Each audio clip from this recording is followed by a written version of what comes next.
Baik. Sudah 11 bulan saya nggak punya kerjaan tetap.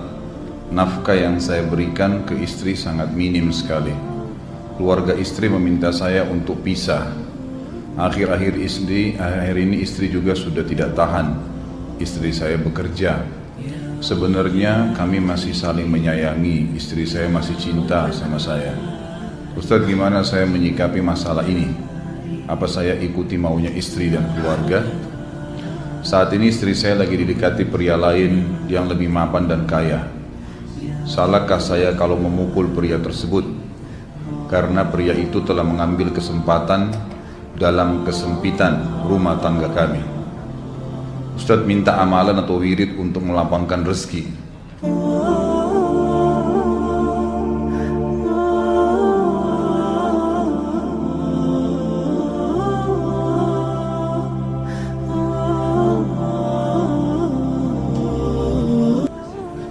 Ini ada hubungannya sama tema nggak ini?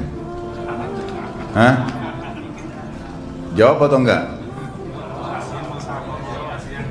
Kasihan. Ya udahlah, kena malam terakhir ya.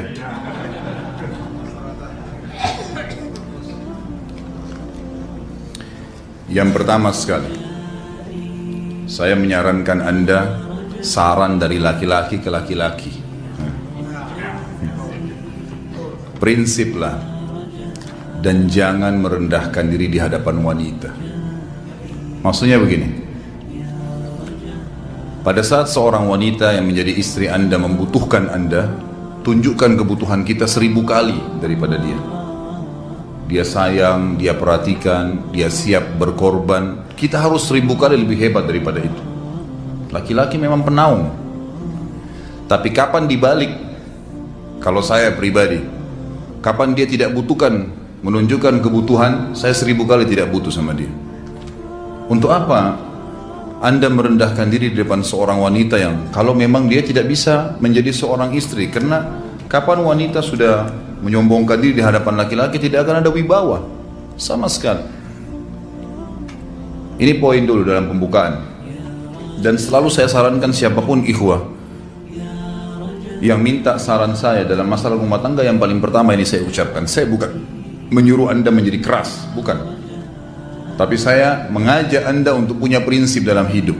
Wibawa, pemimpin rumah tangga. Dibutuhkan, kita butuh. Tidak dibutuhkan, ya sudah. Masih banyak gantinya. Dia mau ganti laki-laki lain, silahkan. Ahlan wa sahlan, silahkan. Allah akan gantikan penggantinya yang lebih baik. Dan itu harus bisa kita punya prinsip. Memang begitu. Kalau ini kita terapkan dalam kehidupan kita, kita akan sangat mudah hidup. Terkadang subhanallah ada pengorbanan berat. Berpisah dengan meninggal, berpisah karena masalah dosa yang dilakukan oleh pasangan kita, jelas haram. Kalau ada seorang istri hanya karena masalah suaminya kekurangan ekonomi mau berhubungan sama laki-laki lain, wanita apa ini? Cinta itu pengorbanan, kasih sayang.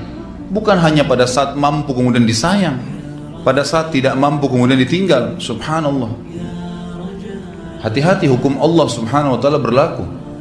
Akhwat, yang jadi istri, ikhwah, yang jadi suami, harus tahu pasangan kita itu punya Tuhan sebagaimana kita punya Tuhan yang sama.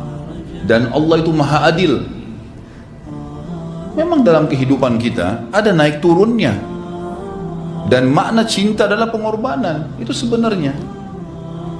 Kalau hanya kita kantongnya lagi penuh kemudian disuka sama istri, pada saat lagi tipis, lagi masalah, kemudian dia mau berhubungan sama laki-laki lain, na'udzubillah min dzalik. Wanita apa ini? Kalau saya tidak naungin. Kalau saya nggak naungin. Kamu mau sama dia, silahkan. Ahlan sahlan, silahkan jalan. Kalau saya, istri saya sangat tahu prinsip saya.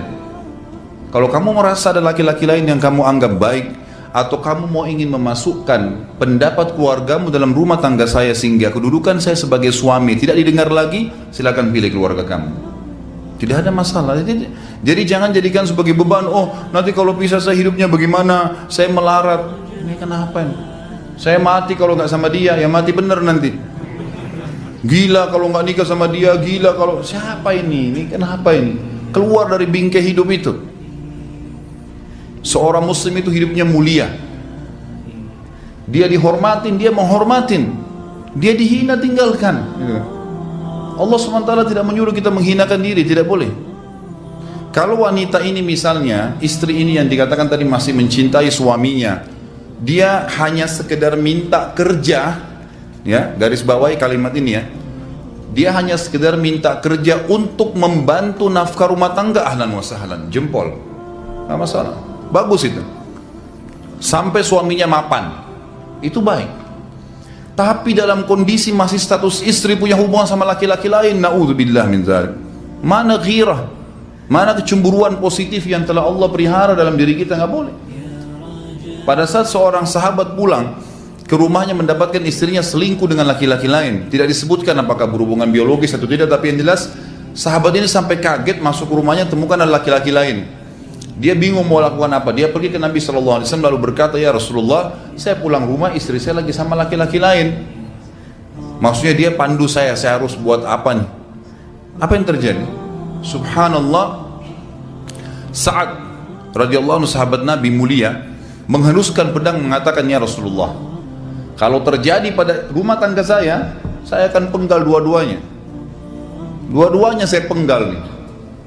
Tapi di sini ulama bilang saat ingin menghukum kalau terjadi pada keluarganya dengan penggal ini, bukan maksudnya dia menghukum secara individu, maksudnya saya ingin terapkan hukumnya Allah, dirajam, dibunuh karena mereka sudah menikah dan berzina. Hukum Allah terapkan, kemuliaan agama harus ada. Harus begitu. Seorang istri yang mau tinggal di bawah naungan kita sementara kita sudah berkorban di bawah terik matahari, sudah bekerja, sudah memilih dia dari sekian banyak wanita, kemudian dia mau berkorban, hormatin dia, junjung dia, lindungin dia, rangkul dia, gitu kan? Bela dia, memang harus begitu. Tapi kalau masih dalam naungan, kemudian sedikit himpit masalah ekonomi lalu berhubungan sama laki-laki lain, naudzubillah, jangan dipertahankan, berbahaya sekali, gitu kan? Jangan Anda menjadi laki-laki lemah gitu. Saya kemarin ditelepon oleh dua orang sekaligus, subhanallah. Sahabat dekat telepon kepada saya, laki-laki.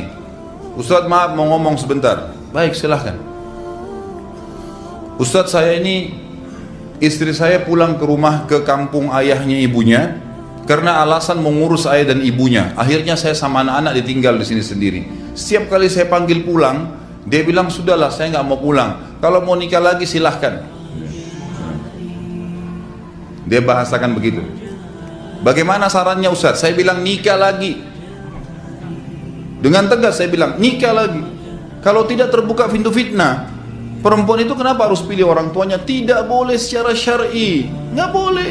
Sudah menerima akad nikahnya seorang laki-laki, laki-laki itu yang dinomorsatukan di atas ayahnya, nggak ada alasan. Kalau suami izinkan boleh urus orang tua, kalau nggak diizinkan tidak boleh, nggak boleh. Bagaimana dia tinggalkan suaminya sama anaknya? Kaget itu saya katakan begitu. Iya, bahkan sekarang hukum poligami sudah wajib bagi Anda, nggak boleh. Wajib sekarang. Ini ragu mau melangkah seakan-akan poligami itu dosa, padahal dia ditinggal oleh istrinya. Bagaimana bisa ini? Ada laki-laki seperti ini nggak punya prinsip, harus melangkah. Dia sudah dapat jawaban saya dikasih ini, Ustaz teman saya juga mau bicara, masalahnya sama lagi. Ustaz istri saya tinggalkan saya, Ustaz kayak mau menangis. Sebentar, jangan pakai nangis laki-laki. Apa ini cengeng? Ditinggal wanita nangis, subhanallah. Orang nangis itu ditinggal meninggal Rasulullah SAW, ketinggalan sholat subuh berjamaah, itu nangis.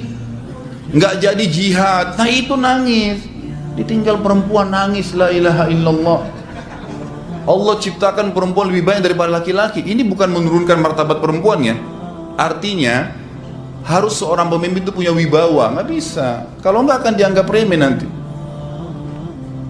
Istri itu dinaungin, dilindungin, dididik, diberikan haknya ia. Berikan berlipat-lipat penghormatan sebagaimana dia berikan satu penghormatan, nggak apa-apa. Tapi jangan sampai menginjak martabat seorang pemimpin, tidak boleh.